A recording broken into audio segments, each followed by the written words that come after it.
What we're going to do now is I'm going to go ahead and I'm going to kind of flip this up once I've finished my sewing back here, and I'm going to apply my paste.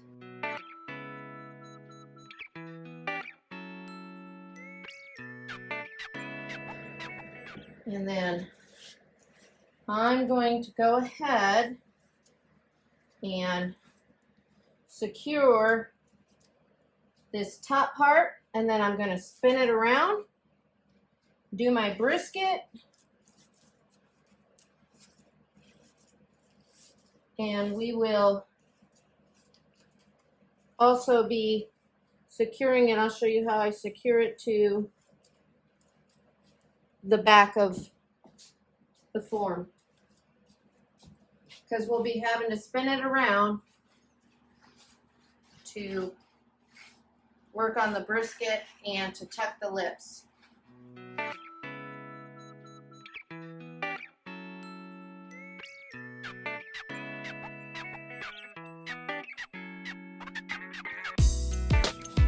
And I'm going to go ahead and apply some paste to the rim of the back side up here where I'm going to be working.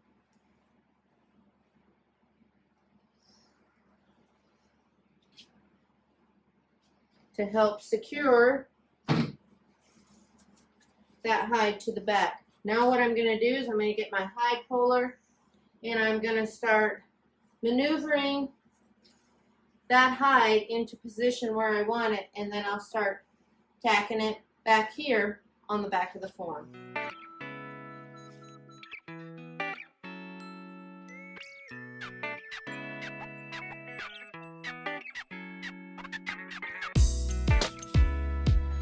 They cut this cape really short. I think I'm just going to be able to pull it to the edge here.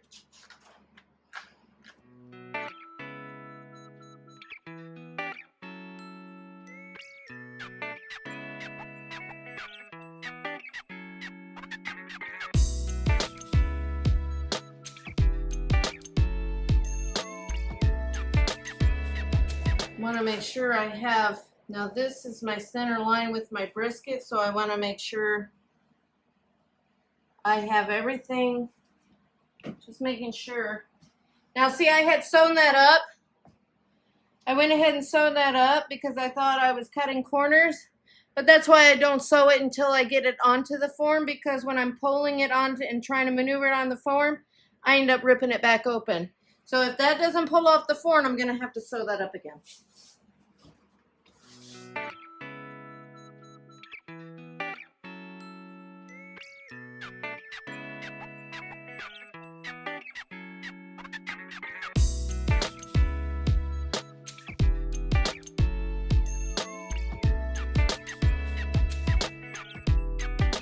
I want to make sure I'm giving myself plenty of slack over here, because remember, this loose skin over here is what we're going to be working into these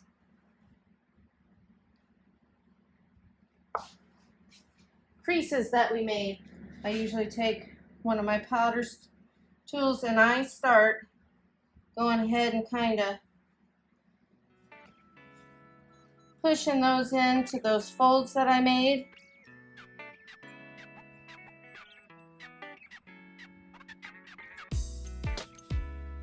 So that I get an idea of how much skin I actually need over here and how much I can pull off.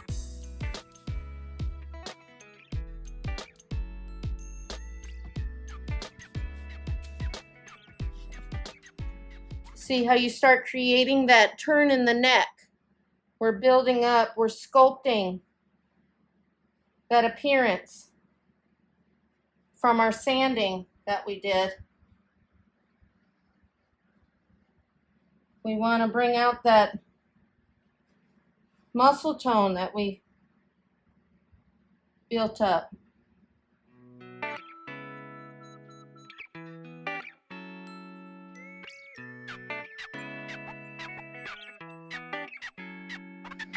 I'm going to go back and work on this other side some more, the short edge that they cut really short. Make sure I can get this pulled off, and it's going to pull off just nice, just right. Thank goodness. I'm going to have just enough over here to pull this off. Sometimes they'll cut you short on the cape, but I'm going to have just enough to get pulled off for this lip over here to be able to secure it to the back of my form. And you just want to make sure all the natural, remember this animal's probably, from this pose, I would say it's probably quartering away from the hunter, or it just might be a good profile shot. If I was sitting in the blind, you know, because you're going to want to aim for right back here behind this shoulder blade, and depending on where the rest of his body is going.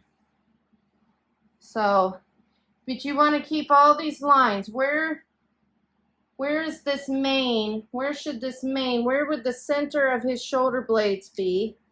So they're going to be about right here. The top of his shoulders is going to crest about right here. And I want that mane, make sure I center up that mane with the top of his neck. But since the back of his head's coming here, remember there's going to be a turn to it. But that's going to be probably about right. I don't want to pull it too far over here because there's that big muscle here that, since he's tensing it up to turn this way, that's going to be flexing. This muscle here is going to be flexing. So I don't want to, so it's going to kind of roll that mane off to the side. These are just things, if you study up on your anatomy, things you're going to want to think about as far as poses and how you putting this animal back together and bringing it back to life. So now that I've got it about where I want it up here, everything seems to be lining up pretty well here.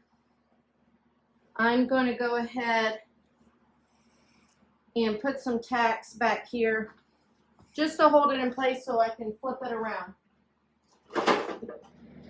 Now what I'm going to do here, and these can always come out if I need to adjust it again, but I just take my little handy dandy staple gun here and I'm going to just put it where I've got it for now. I'm just going to put some in along the edges to keep it where I've got it for right now, especially since this edge is so short.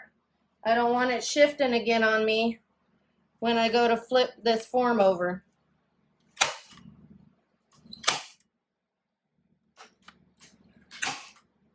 Because I'm going to show you how to do your brisket, your chest. And it's about time for a new staple gun. This one's about wore out. But, like I said, I'm just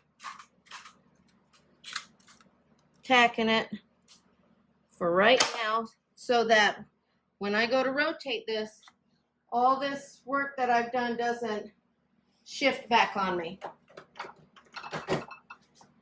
So I'm going to loosen up my stand a little bit, and I'm going to come this way so I don't catch anything, and we're just going to clear the floor. Okay?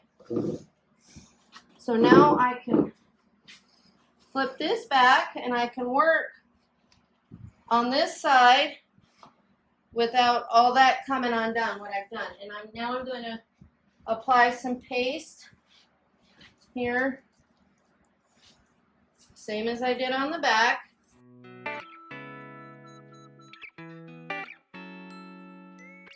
And remember, I'm going to put a little edge on the back of my form here for that, to adhere that skin to, because I do not, I'm going to make sure, even though I already put some paste on there, I'm going to make sure, especially in all these cracks and crevices, I'm going to make sure I'm really well pasted. Okay. Now what I'm going to do is I'm going to start folding, centering my brisket. And it usually gives you a really good, most animals have a really good indicator of where your center is. They have markings that are usually really easy to tell. Okay, so I can tell, you can see this coloration here, I can tell this is going to be, and so I'm going to, I can feel it's easier for me, not as easy for you to see it, but I know this is, I'm making that point come right down in the center of that brisket right there, in between these legs. I want to make sure that brisket is centered.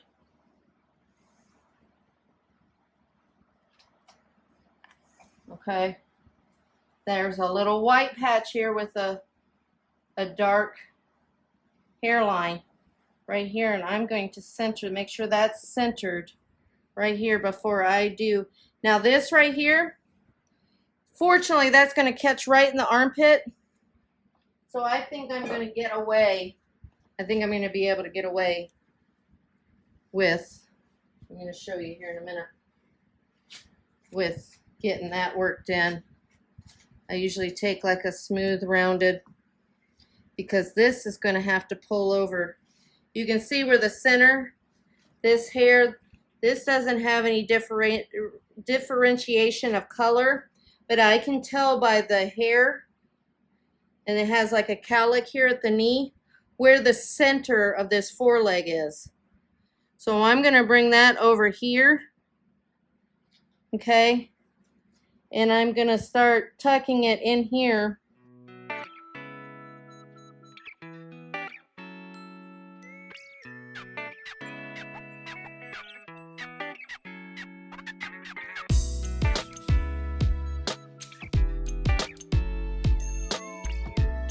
And I'm going to go ahead and cut off all this excess, because right now it's just getting in my way. You can see where the knee is. I'm going to go ahead, because I don't need all this. Go ahead and cut that off, because it's just getting in the way. And I might go ahead and trim off this extra piece too. You can start debulking back here with stuff that you're not going to need.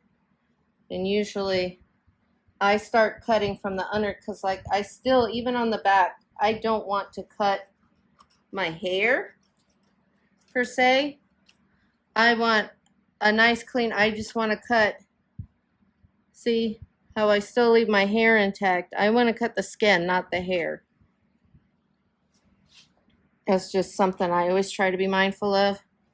And I'm going to keep trying to just iron out all these folds in the skin.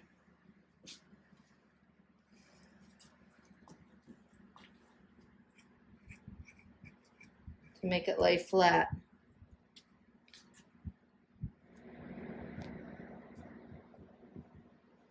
What I'm going to do right here where that seam where I had sewn came undone, I'm going to show you like a quick fix. If you ever have that happen, I just take these very thin pins and I will put them in, because I'm not going to have to worry about this pulling back apart, because it's glued well. And I'm just going to go ahead and put these permanent pins in, to where this doesn't, I don't have to, in the drying process, I don't have to worry about this coming apart in the drying process.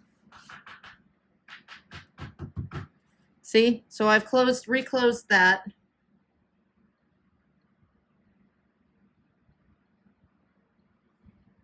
And since it's down on the bottom where you're not going to see it anyways, I'm not as worried about it cosmetically. It's not a part that's really going to be showing. I just want to make sure it stays shut. So as you can see, I've pretty much smoothed this out for the most part and got it nice in that armpit, if you will. So I'm just going to come back in the back and I'm just going to kind of set it and tack it so that glue that I've put back here can do its work, and then it'll dry in place too. But this is kind of what I do to tack, to hold everything as it's drying. And now I'm going to go work on the other side.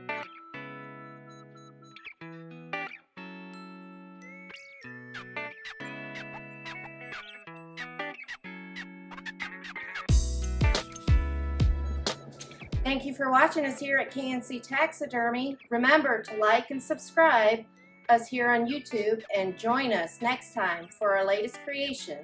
And we'll see you then.